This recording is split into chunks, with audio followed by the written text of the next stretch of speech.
Hello, welcome my dear student to today's daily news analysis of the Arunachal times. और ये आपका 14 फरवरी 2026 का हमको स्टार्ट कर रहा है। The first news, Arunachal Pradesh state human rights commission, they have directed to invest the police brutality claim. तो इसके बारे में will see. So Arunachal times का जो न्यूज़पेपर है वहाँ पे Arunachal Pradesh state human right commission के बारे में ह्यूमन राइट कमीशन एक इनिशिएटिव लिया है रिगार्डिंग द फॉर्मल इन्वेस्टिगेशंस। ठीक है, regarding the sorry regarding the formal investigation into the allegation of the police brutality। तो ये कंप्लेन क्या है, एक 23-year-old बॉय, वो जो Vijay Sonar, he has filed and complain in the human rights commission का जो सेल है वहाँ में कंप्लेन फाइल किया है कि he was subjected to physical assault and also custodial violence in Naharlagun police station. So यहाँ पे misuse of the authority देखने को मिल रहा है। According to the statement they said he was not produced before the magistrate as required by the law, as well as police have allegedly demanded and accepted 20,000 of bribe for his release.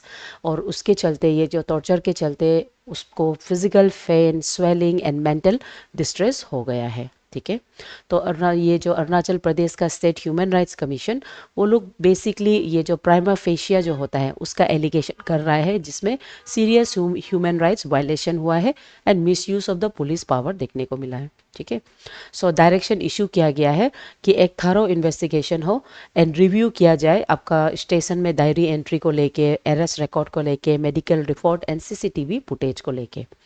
उसके बाद collective statement from the complain as well as जो on duty police personnel था उसको भी thorough investigation के लिए कहा गया है and this investigation are to be submitted within 1 week. और ये ऑर्डर को शेयर किया है Itanagar police headquarter SP crime branch. Now exam में ज़्यादातर जो कस्टडियल होता है, कस्टडियल वायलेंसेस या तो डेथ होता है, उसमें हम लोग का कॉन्स्टिट्यूशनल हम लोग को कुछ सेफगार्ड दिया जाता है। जैसे कॉन्स्टिट्यूशन में आर्टिकल 21 जो फंडामेंटल राइट्स है, right to life and liberty, इसमें right to live with dignity and protection against torture and custodial violence, ये लोग भी इंक्लूडेड होता है। उसके अलावा दूसरा है आर्टिकल 20 का 3 जिसमें प्रोटेक्शन अगेंस्ट सेल्फ इनक्रिमिनेशन होता है। उसके बाद आर्टिकल 22 में ground for the inform of arrest, आपको जब कोई भी अरेस्ट करता है ना, तो इसमें पुलिस का ड्यूटी होता है कि वो आपको इन्फॉर्म करे कि कौन सा ग्राउंड में अरेस्ट किया जाता है और आपको मजिस्ट्रेट के अंदर सामने 24 आवर्स के अंदर में रिप्लेस करना है। नाउ एग्जाम से ये जो फैक्चुअल डाटा है जैसे आर्टिकल वो पूछा जा सकता है। उसके अलावा कस्टडियल से रिलेटेड जो आपका लैंडमार्क डिसीजन है, और ये ज़्यादातर आपका केस स्टडी है ना, केस स्टडीज ऑफ एथिक्स जो आपका जीएस पेपर 4 है उस पर बन सकता है। तो one of the case study है आपका DK Basu versus state of West Bengal 1997 का। ये जो केस था ये basically high rate of custodial violence and death जो आपका वेस्ट बंगाल का जेल में हो रहा था उसके चलते हैं। और यहाँ में supreme court 11 mandatory guidelines release किया था कि पुलिस जो हमेशा आइडेंटिफिकेशन और नेम टैग के साथ प्रेजेंट होना है, और अरेस्ट मेमो जो वेल प्रिपेयर्ड और विटनेस होना है। फॉर फ्रेंड्स और relative they should be inform for any form of arrest and medical examination every 48 hours during the detention देना चाहिए। उसके अलावा दूसरा, इंडिया एक सिग्नेचरी मेंबर बना है यूएन कन्वेंशन अगेंस्ट सच टॉर्चर, लेकिन अभी भी इसको रेक्टिफाई नहीं किया बिकॉज यहाँ में स्पेसिफिक एंटी टॉर्चर लॉ लिखा गया है। समटाइम्स सर्टन क्राइम्स में जो कस्टडियल टॉर्चर्स होता है उसको कभी कभी पीपल दे जस्टिफाई सेइंग कि उससे क्रिमिनल से कुछ इन्फॉर्मेशन निकाल के फर्दर टेरर अटैक को कंट्रोल कर सके, जैसे टेररिस्ट के साथ बात। फिर भी justifying use of inhuman action on any form of human कभी भी जस्टिफिकेशन नहीं हो सकता है। उसके अलावा सिंस 2024 में ए न्यू लीगल प्रोविजंस डाला गया है, जैसे भारतीय न्याय संहिता, ये पेनलाइज करता है expression of confession through violence and coercion. ठीक है, उसके बाद भारतीय नागरिक सुरक्षा संहिता, यहाँ में मैंडेटेट करता है कि एवरी अरेस्ट जो होता है वो डॉक्यूमेंट्स के अंदर में और मजिस्ट्रेट के प्रेजेंस में इंक्वायरी बेटा जाए in case of any custodial deaths and violences. ठीक है, तो एथिकल इश्यूज से रिलेटेड क्वेश्चंस ज़्यादा पूछा जाता है कस्टडियन डेथ को या तो कस्टडियन वायलेंस को। सो ये एथिक्स का बहुत बड़ा केस बनता है। सो एथिक्स में ये क्यों आता है, क्योंकि इसमें basically violation of the dignity of the person होता है, इसमें रूल ऑफ द लॉ उसका इरोशन होता है, और उसके बाद यहाँ में undermining of the presumption of the innocence, मतलब इनोसेंस का अंडरमाइनिंग नेचर होता है।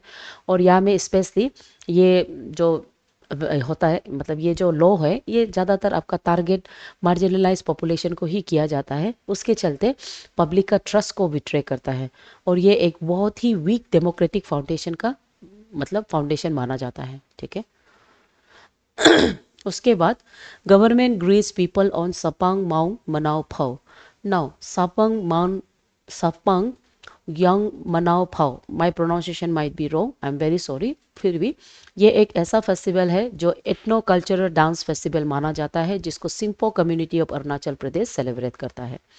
और ये आज का दिन में इसको सेलिब्रेट करता है, जिसमें their historical forefather Sapang Wang, वो सपंग वांग को डेडिकेट करते हुए as a symbol of unity, identity and cultural heritage people ये डांस को किया जाता है। मनाव भाव का मतलब होता है फेस्टिवल ऑफ डांस। सो सपंग वांग यानी कि मिस्टिकल फोर फादर के लिए फेस्टिवल ऑफ डांस को किया जाता है। उसके अलावा ये जो फेस्टिवल है इसको म्यांमार में जो बॉर्डर एरिया में जो पीपल लोकेटेड है, Kachin people, they also celebrate this festival. So celebration of सब सिमिलर फेस्टिवल्स बेसिकली हम लोग को एक स्ट्रेटेजिक इंपॉर्टेंट साइड में रखता है। ठीक है, यहाँ हमें कल्चरल और फेस्टिवल हेरिटेज को देखने को मिलता है। सो पाउ, लाइक आई सेड, पाउ इज फेस्टिवल, मनाओ मीन्स डांस। तो ये जो टर्म्स होता है ये एग्जाम लोग के लिए ज़रूरी होता है, और ये पर्टिकुलर फेस्टिवल कौन सा कम्युनिटी का है ये भी एग्जाम में पूछा जाता है। ठीक है, उसके अलावा रिकॉर्ड ब्रेकिंग मनाओ सदन। ना मनाओ सदन इन मियाओ में कंस्ट्रक्ट किया है, जो सबसे largest and tallest ceremonial pillar in India मान रहा है। ठीक है, तो ये चीज़ आपका करंट अफेयर्स बन सकता है और आपको इसको ध्यान देना है। ठीक है, उसके बाद ये आपका 42nd सपंग यांग मनाओ पाओ ये सेलिब्रेट कर रहा है सिंपो कम्युनिटी का, इतना आपको याद करना है। ओके, ये फैक्चुअल डाटा से जो एग्जाम के लिए ज़रूरी है, और इसको ऑलरेडी हम लोग डिस्कस कर चुका है ना। Next, Pragati, transforming governance and infrastructure development. तो प्रगति का फुल फॉर्म है proactive governance and timely implementation. ये एक डिजिटल प्लेटफॉर्म है for the ministers, prime ministers, union secretary and state chief secretaries, जिसमें रिव्यू स्पेशली आपका प्रोजेक्ट्स एंड पब्लिक ग्रीवेंसेस को real time dashboard में किया जाता है। सो अभी तक अराउंड 3,300 प्रोजेक्ट्स रिव्यू किया गया है, and investment of 85 lakh crore किया गया है। और ये आपका जो प्रगति है इसमें बहुत इंपॉर्टेंट स्कीम्स जैसे कि one nation one ration card, prime ministers Awas Yojana, ये सब किया जाता है। ठीक है, तो इसमें around 80 large project had been monitored in Arunachal Pradesh, और 22 प्रोजेक्ट्स रिव्यू किया गया है इन नेशनल लेवल। ये सब फैक्चुअल डाटा से, ये डाटा को एग्जाम में नहीं पूछता है, फिर भी मेंस में आप इसको लिख सकता है। और यहाँ में बहुत सा issues specially road, power, railway, aviation, digital and defence and digital connectivity को लेके ये प्रोजेक्ट में रिजॉल्व किया गया है। उसके बाद बॉर्डर गवर्नेंस में faster decision making and reduce delay होता है थ्रू दिस प्रोजेक्ट, यानी कि जितना हो सकेगा डिसीजन हो फास्टर वे में कर सके। सिंगल सोर्स ऑफ ट्रूथ जो होता है वो इसका प्रोजेक्ट का स्टेटस होता है। और यहाँ में जो ग्रीवेंसेस का रीएड्रेसल भी यहाँ पे ज्वाइन किया जाता है, यानी कि रीएड्रेसल सेक्टर भी यहाँ पे है। और ये जो प्रगति सेक्टर है इसमें अकाउंटेबिलिटी एंड टाइमली इम्प्लीमेंटेशन डाला मतलब प्रेजेंट है।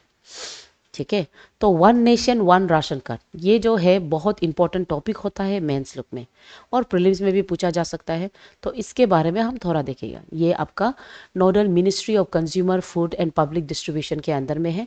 इसका legal baking national food security act of 2013 के तहत इसको डाला गया था। ठीक है, और इनिशियली ये प्रोजेक्ट को अगस्त 9 2019 में 4 स्टेट्स लाइक आंध्र प्रदेश, तेलंगाना, गुजरात और महाराष्ट्र में डाला गया है। ठीक है, उसके बाद अभी तक जून 2022 तक ये फुल्ली इम्प्लीमेंट होके 36 states and union territories of India सब में लागू हुआ है, जिसमें से असम सबसे लास्ट स्टेट है जो इसको ज्वाइन किया है।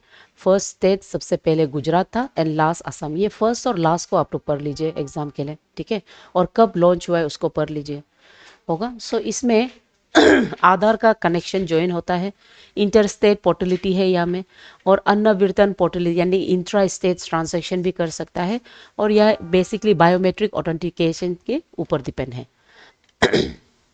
और उसके अलावा ये बहुत ही पोर्टेबल है, पार्शियली लिफ्टिंग यानी कि फैमिली राशन कार्ड को फ्रॉम डिफरेंट लोकेशन वो इजीली कनेक्ट कर सकता है। और सिंस ये आधार लिंकेज है तो यहाँ में डुप्लीकेसी का या तो करप्शन का एनी चार्जेस को रिमूव कर सकता है।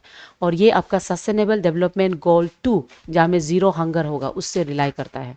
ठीक है, तो ज़्यादातर सस्टेनेबल डेवलपमेंट गोल से कैसे रिलाई करता है ये क्वेश्चन पूछा जाता है। ओके, सो ये इसका क्विक फैक्ट्स है जिसको अभी हमने डिस्कस किया है, एग्जाम के लिए याद करिएगा। ओके, उसके बाद one national one ration card जो है, इसमें कॉन्स्टिट्यूशनल, ये बेसिकली आपका कॉन्स्टिट्यूशनल स्टेटस में आपका डायरेक्ट आर्टिकल 47 जो है directive principle of state policy उससे अलाइन करता है, जहाँ में स्टेट को मैंडेट करता है कि वो level of nutrition and standard of living को बढ़ाने के लिए इस तरह से प्रोविजन दिया जाए।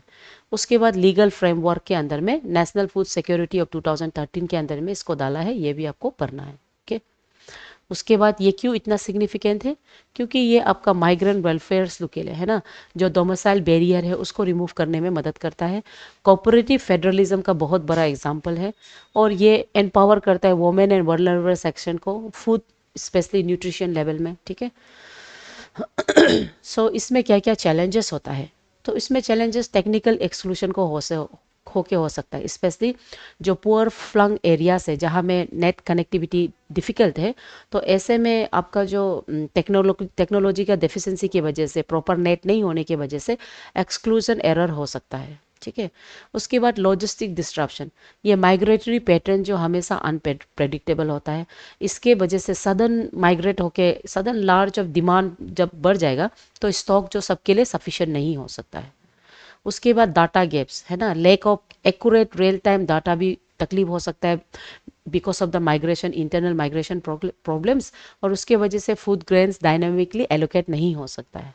उसके बाद फेडरल कंसर्न, कुछ कुछ स्टेट जैसे कि Tamil Nadu they have express their concern, जैसे कि वन साइड फिट्स ऑल, ये पॉलिसी सब स्टेट्स के लिए of different states of India के लिए नहीं है। ठीक है, तो जीएस पेपर में लाइक आई सेड ये जो पीडीएस रिफॉर्मेशन ये पूछा जाता है बहुत, और अरुणाचल प्रदेश में इसका portability and inter state migrant workers को लेके जो चैलेंजेस आ सकता है वो पूछा जा सकता है। ठीक है, उसके अलावा डायरेक्टिव प्रिंसिपल आर्टिकल 47 ये पूछा जा सकता है फेडरल, सिंस ये one nation one ration card के अंदर में। उसके बाद एडमिनिस्ट्रेटिव पर्सपेक्टिव को भी आपको लेके पूछा जा सकता है, कितना तक ये प्रैक्टिकल है, क्या ये रीएड्रेसल मैकेनिज्म सच में ग्रीवेंसेस को मतलब टैकल करता है कि नहीं, है ना। उसके बाद Pragati platform primarily aims to review infrastructure projects and public grievances through the digital dashboard.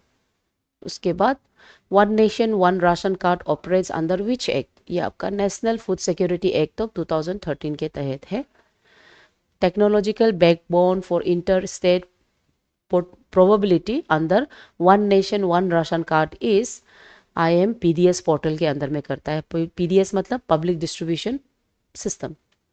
उसके बाद one nation one ration card is constitutionally link to which directive principle, ऐसा क्वेश्चन पूछा जा सकता है, वो आपका डायरेक्टिव प्रिंसिपल आर्टिकल 47 के अंदर में। Which of the following is the major challenge of one nation one ration card, क्या चैलेंज है, Aadhaar based biometric identification failure, ये ज़्यादातर आपका रूरल एरियाज में होने के चांसेस है जिसके वजह से एक्सक्लूशन एरर हो सकता है। कस्टोडियल डेथ ये डायरेक्ट केस स्टडी है। ठीक है, ये केस स्टडी ऑलरेडी आपका एग्जाम लोग में पूछा गया है। कस्टोडियल डेथ और टॉर्चर को लेके वो कितना ज़रूरी है, क्या ये ज़रूरी है कि नहीं, है ना, तो इससे रिलेटेड क्वेश्चन पूछा जाता है। Try making a notes on that. उसके बाद one nation one ration card ये तो पूछा जाता है। Discuss the constitutional basis, governance significance, challenges and way forward, ये पूछा जा सकता है। ठीक है, उसके बाद thought of the day, some people want it to happen, some wish it could happen, others make it happen, यानी कि बेसिकली इट सेज कि आप सोचने से नहीं होगा, you have to be the man of action. ठीक है, so with this thought my dear student keep studying. ठीक है, थैंक यू।